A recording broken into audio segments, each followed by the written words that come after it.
My Lord's first oral question, Lord Hampton. Lords, I beg leave to ask the question standing in my name on the order paper. My Lords, the Government is determined to make our roads safer for all users. The National Bus Strategy made clear that local authorities and bus operators should work together to ensure bus services are safe and perceived to be safe by all. We have also introduced changes to the Highway Code in 2022 and delivered high-quality walking and cycling schemes, which will be vital to ensuring the safety of vulnerable road users.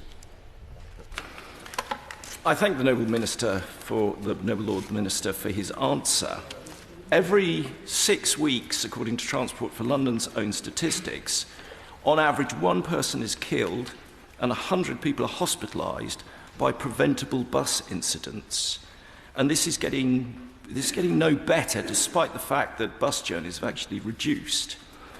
Given that the London business model is being rolled out to the rest of the country, does the government still think that having bus companies investigating their own incidents is a good idea?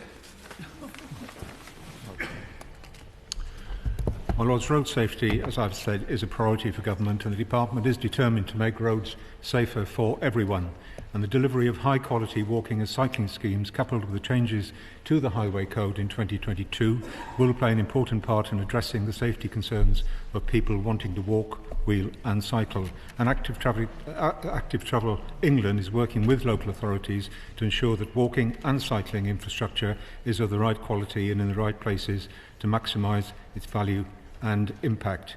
On the issue of buses investigating themselves, as the Noble Lord knows from our debates in the Autonomous Vehicle Bill, we have no intention of introducing separate investigation for buses.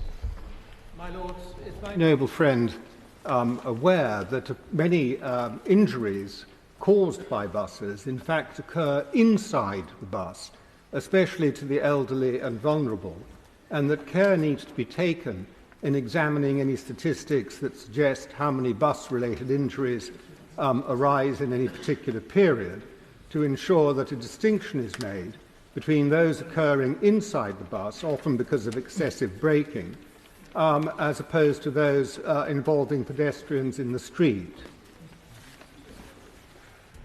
Of course, the Noble Lord, my noble friend, makes a very good point, and it is a matter for individual bus companies. It's a matter of training. It's something which clearly is of great importance to the users of buses. But as I say, it is a matter for the bus companies themselves to ensure that their drivers are properly trained and take great care. My Lords, there is a particular problem with disabled and vulnerable passengers using the new bus stops that are in lanes between cycle paths and the main pavement, not least a very narrow pavement for wheelchair users trying to leave a bus and a ramp, as a result of which often you almost go straight in front of the cycles. And I have to tell you, my Lords, that when you are coming down a steep ramp, you are not in control of your speed. Can the Minister say if there are any plans to both monitor accident numbers but also to assess the risk that this new type of bus stop and cycle lane arrangement? I thank the Noble Lady for that question, and I think the phrase used for these bus stops is the floating bus stop. And local authorities are bound by the public sector equality duty, and it is for them to ensure that any infrastructure they install is safe, fit for purpose and delivered in a way that enables them to comply with equalities legislation. The Department is aware of concerns raised by some groups about these floating bus stops, and that is why we co-funded research into the issue led by Transport for Scotland, and this concluded recently, and we will consider the findings carefully in deciding the next steps. My Lords, we recently had a question regarding...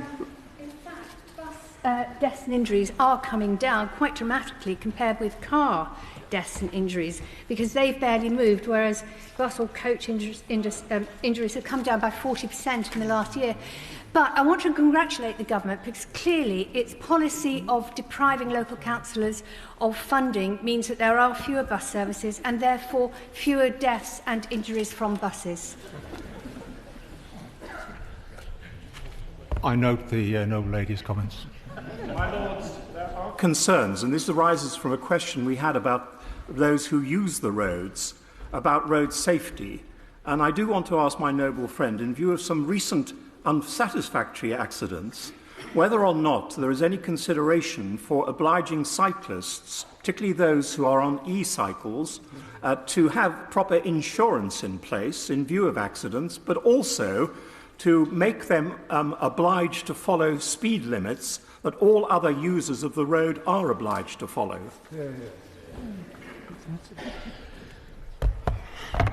My Lords, like all road users, cyclists are required to comply with road traffic laws in the interests of the safety of other road users.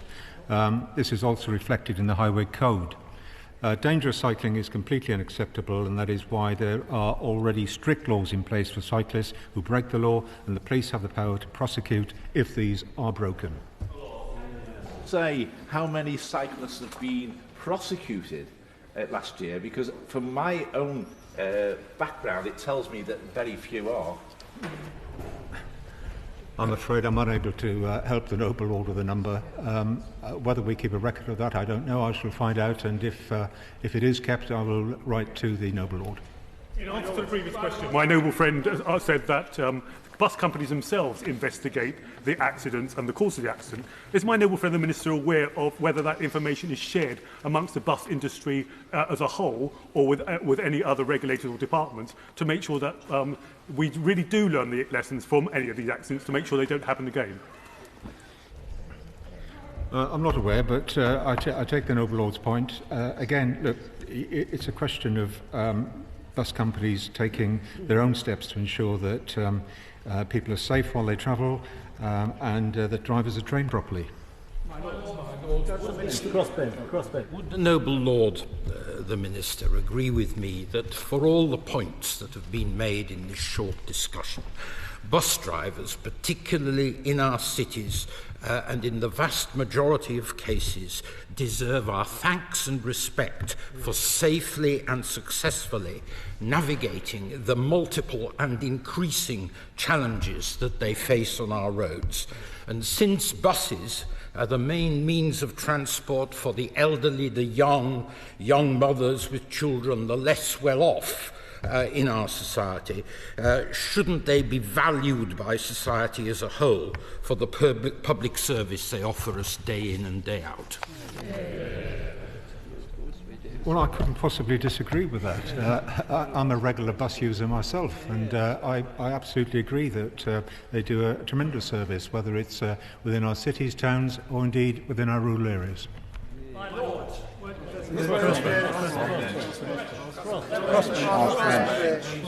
My Lords, does the Minister agree that pedestrians, cyclists and e-scooter riders make themselves even more vulnerable and dangerous to others, including bus drivers, through the increasing and distracting use of headphones, AirPods and smartphones in general, while both on pavements and roads?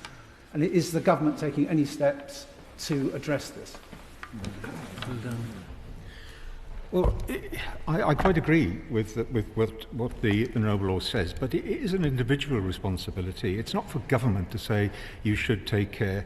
A government can encourage people to take care, but it is a matter of your own sort of assessment of the risks on the road, and whether you know, if you wish to wear headphones and take that risk, well, I would say more fool you. My Lords, would the present level of injury which has been described continue? Is there not then a strong case for introducing greater regulations, which in ordinary circumstances would not be necessary, but do seem to be very necessary in this particular sphere?